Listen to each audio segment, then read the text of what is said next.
Hi friends, this is Marilyn from tarotclarity.com, and today's video is about tarot, but it's about the French tarot, the game of tarot, which supplanted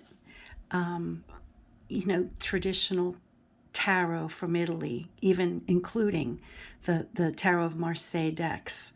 And this happened somewhere in the maybe the 1700s, early 1800s. And the tarot deck was supplanted by this particular style of deck. It's simply called the Game of Tarot. This particular deck is by Piotnik, who's been been recreating the deck for a number of years. This particular one is from 1995, I think that says. But at any rate, I thought, I thought it would be interesting to do a video on it since it is tarot. I have done other videos on this deck, so if you want to peruse my channel to find it, you may. And I think really the videos I did using this deck might have been comparing it to, the new game of tarot, as it was called in other countries. Like this, I think, is one for German-speaking countries, and it really bears, it's so tight to get it out of this box, I'm sorry. It bears really little to no similarity to the French deck I'm about to show you. Like, for example, the card that's either seen as the Fool or a Joker card. I'm not familiar with the game, how to play this game, so I can't speak. But you can see they're quite different. Interestingly, this one, the one that we'll be reviewing today, the Fool seems to stick with a musical instrument, which is, interestingly, a tradition of the Fool. If we go back in Italy to earlier decks, and I'm not counting the Visconti Sforza decks. But if we look at the deck that is called Charles VI, I refer to it as the Stenzi Tarot. This particular one is from the Golden Renaissance Tarot, which I think was the first time I found it available. And since then I've gotten one by Marco Benedetti. This I'm showing this one because it's a little easier to see. We see him presented, the Fool, as a fool, maybe a court jester or whatever. He's got qualities, and I'm not going to go into it because I've discussed the Fool at length in many other videos. But we still see a tradition of noise making, right? We have bells here, right? I think it's better to be seen with this one. We see bells. And so there is a tradition of the Fool making noise as one of the early Italian traits. And we see it again, and now this deck would have been around the same period of time as the Visconti Sforzas. So we're talking 1440s, 50s, something like that.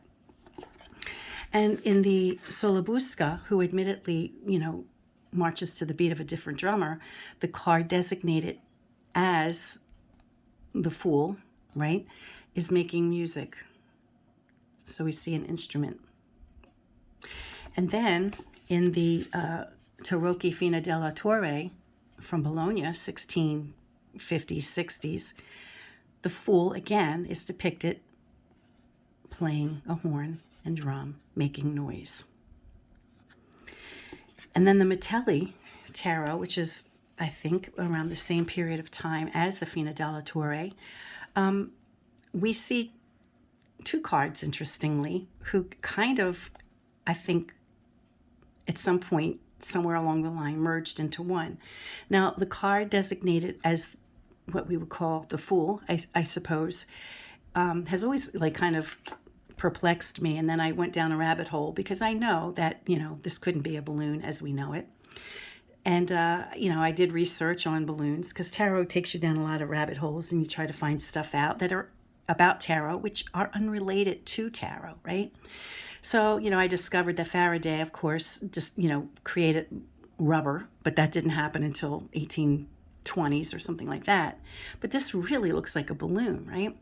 It looks like some kind of, it doesn't look like a noise-making thing, but it looks like some kind of balloon.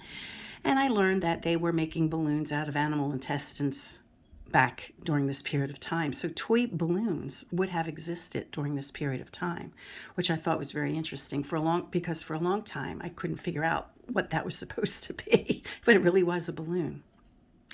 And then the card that we associate with the Bateleur, or the magician, was called the conjurer. Now there is no name on the Metelli cards, right? But he is playing music. So he kind of seems like a combination of the fool playing music with a dog, which later became part of his, the fool's iconography. So although this one we might more readily maybe identify as a fool, characteristics of the conjurer who became the magician also had qualities. And I have discussed this in other videos that I've done in greater length. So why do I mention all of that? Well, I mention all of that, because the first card struck me that it is the fool and it is, a reference to music. But I think it's interesting because there's so much conversation about did the style of the Tarot of Marseille, although it was, named the Tarot of Marseille, not because Marseille necessarily invented the style that we know as the TdM, right? But that it made a lot of decks in that style, and it was in a city of France, and it was called Marseille. But the French themselves, considered these decks, including the TdM, as being too Italian. And when the game of tarot began to wane, and when you read like historic accounts, it appears as though the game of tarot in France at least began to wane by 1650, which is when the first Tarot of Marseille that we know of came to be, which like the Noblet and maybe the Vieilleville, right? So as those decks were coming out, it was already beginning to wane in popularity, although many decks still came out until the 1700s and, and later. But I think it's kind of interesting. This deck supplanted the Tarot of Marseille because they considered that the Tarot of Marseille, the reason this deck came to be, is because they considered the imagery on the TdM and the Italian decks to be too Italian, and they wanted their own designs. They wanted a deck that reflected their own designs. So sometime, I'm not positive of the exact date, but I would say certainly by the late 1700s, early 1800s, this game supplanted the deck that we know of as the Tarot of Marseille, which is very similar to the early Italian tarot decks. Now, I think this is ironic because there's so much dialogue about whether this style, the TdM style, was originated in either France or Italy, and there are arguments for both sides. I don't know the truth, and I think that it's probably petty to pursue it because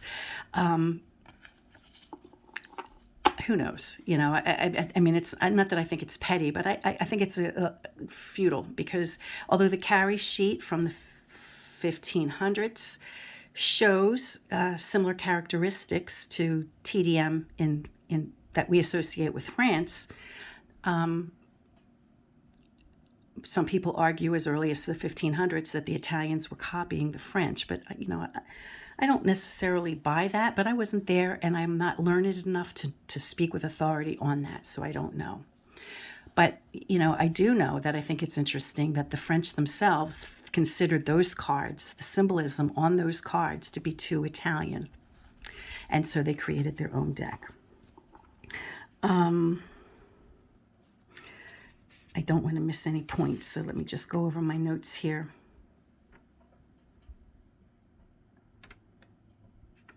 Yeah. So when they, you know, especially since, you know,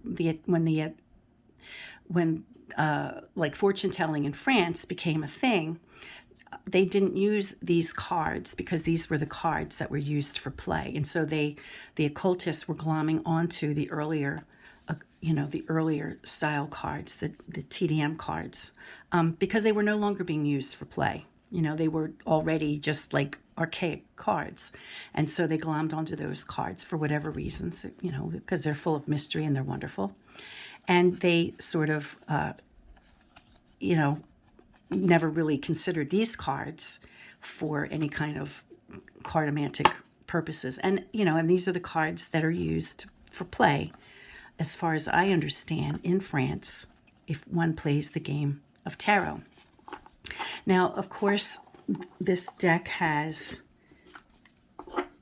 pips, and the French are the ones who came up with the spades, the clubs, the hearts, and the diamonds.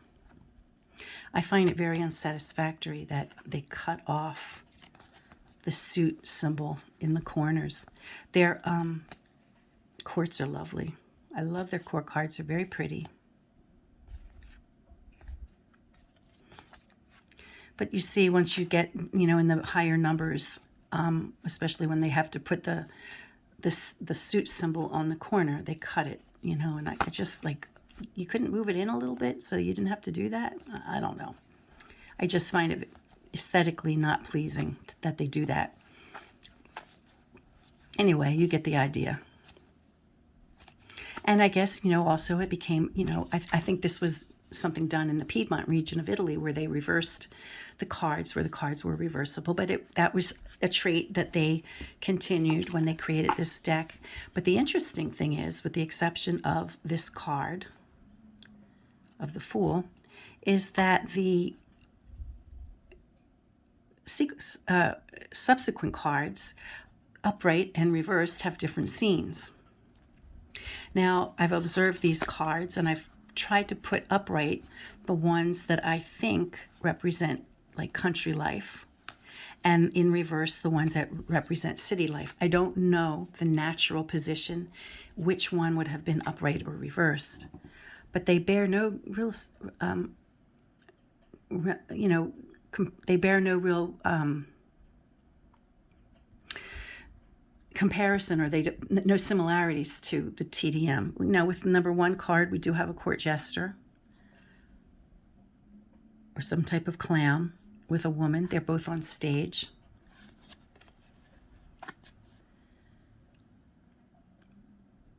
And then we do have someone speaking to a clown. And I don't know if it's considered to be on a stage or not, but we do see either people or the reflection of people. And we have the court jester in the wings watching. So, you know, the iconography or the imagery in these cards is fast. And I don't know, maybe this isn't the country scene. Maybe this is, you know, I don't know. I thought maybe this might have been it, but I don't really know. But, you know, it's interesting to me that these cards are not used for cartomancy because there's so much going on, you know, like you could easily use these cards. So we have children. There seems to be a ball being played in the background. This girl is jumping rope. This one's got her dolly.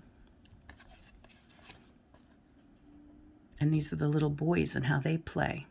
It's interesting. So this doesn't seem to be country versus city. It just seems to be, you know, gender specific, how the youth play, which is kind of interesting.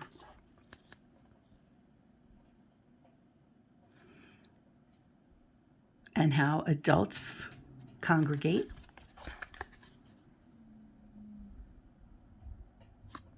In the country and the city, which is interesting.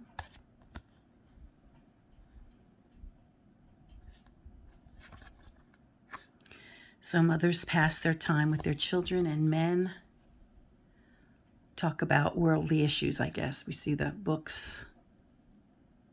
They look like they're engaged in discourse. So it's very gender biased, I would say.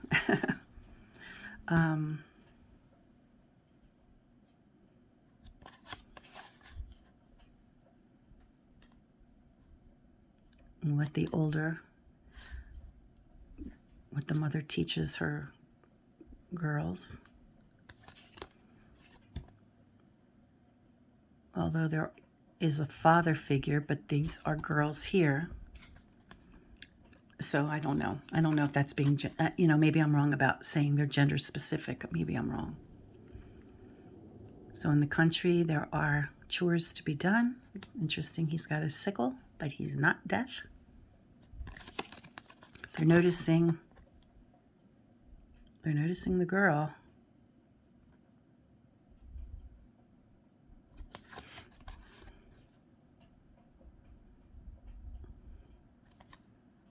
Women chatting. And you notice too that these numbers bear no resemblance to the Tarot of Marseille style or the historic Italian. I mean, 7, bears no similarity to a chariot, right? Men drinking up in a field, and that looks like a woman. She's doing something in the field with the guys. Oh, she made lunch. She made the lunch they enjoy, figures.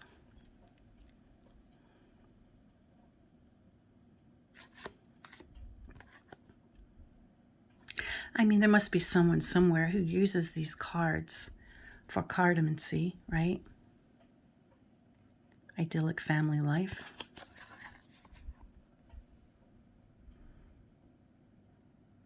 Adult entertainment.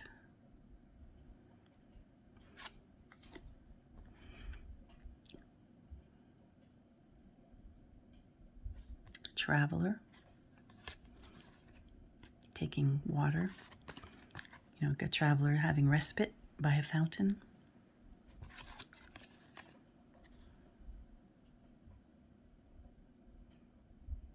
I'm not quite sure I understand what this is. Someone coming in from a hunt, maybe, and this guy, I don't know.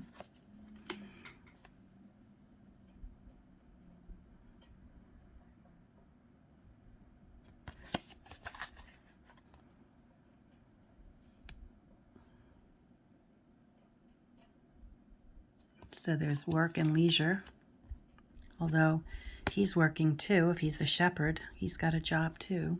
It's not like he's slouching. Maybe he's just taking a break.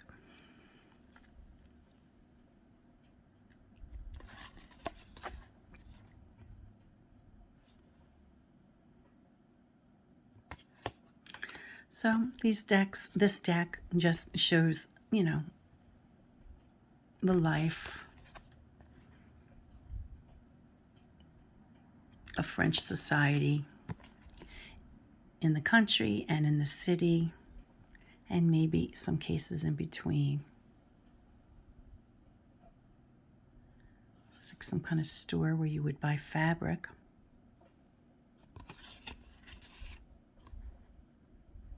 And this would be a more sophisticated store, seller of books, maybe.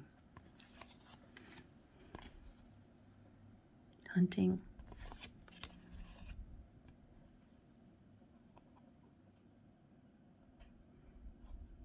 Fishing, I guess. Painting. And photography. Wow. So we know photography came to be, I guess, the mid-1800s. So this deck was created in the mid-1800s. So,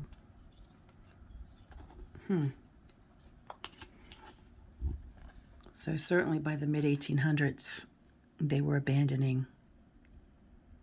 And this deck could be an update, a revision of, a more modern deck, just like people update pip style decks, I can't speak with authority on that, but that's how it seems. Okay, shearing the sheep. And cultivating one's garden.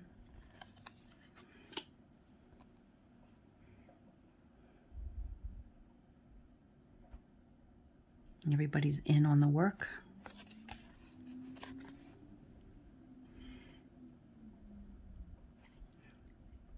And I guess the more gentrified folk are watching a horse race.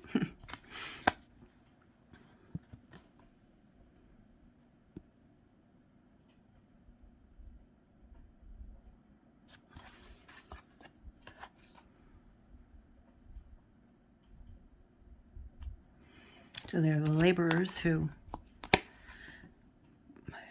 bring nature to the markets.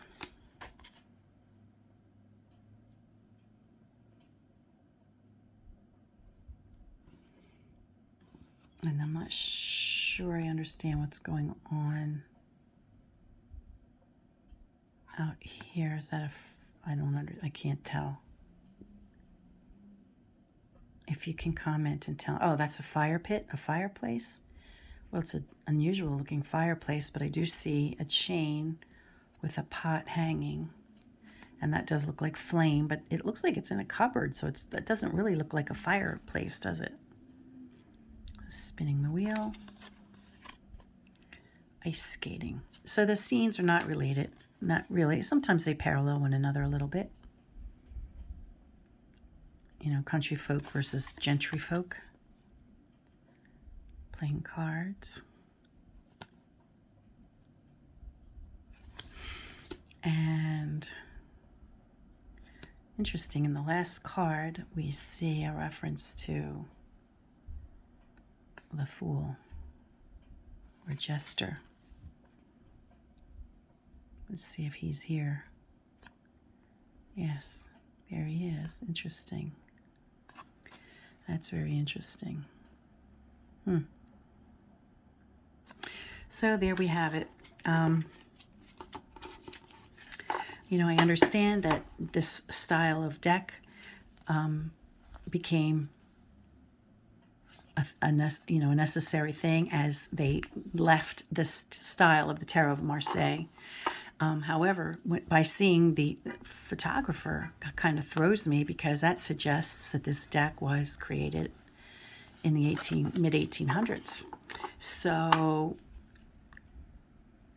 the explanation then might be that they did, split from TdM like in the late 1700s and began creating, a deck like this, but then maybe it was updated, just like we sometimes, just like the TdM had been updated, in subsequent years, or maybe people, change some of the imagery, which we see in tarot cards all the time. I mean, tarot has a 600-year history, right? And, decks are being created today that have different imagery, from the original cards. And so that's a possibility, but I cannot speak on authority with these cards, but that's my thought. Anyway, I hope you enjoyed seeing something a little different than I normally do. And yes, I do know it's Halloween weekend and I really ought to do a Halloween video. I've done a lot of videos showing Halloween decks, and you could peruse my channel if you want to look for those. I probably have shown at least a dozen decks that are fun for Halloween in other videos, and maybe if I'm ambitious enough, I'll put the links of the videos that I've mentioned down below. I was thinking though of doing a video not using Halloween decks, but doing a type of reading that I might typically do during this period of year, like from the end of September to throughout the new year. I do a lot of trying to communicate with loved ones or getting messages from loved ones for people. I do a lot of those from the months at the end of September through the new year. And so that might be a fun sample to do during this weekend. So I may do one of those either later today or tomorrow. So, keep an eye out for that, because I think I probably will end up doing that. And to make it more interesting than a fictitious one, I might do it personal one, like, with my mom. This is her 5th anniversary soon. November 5th is the 5th anniversary of her death. And so it's around that time that I would probably, like to touch base with her through the cards, and maybe that's what I'll do. And I hope that would interest you, and that you pop in later to see what I'm up to with that. Until next time, friends, peace, and stay well.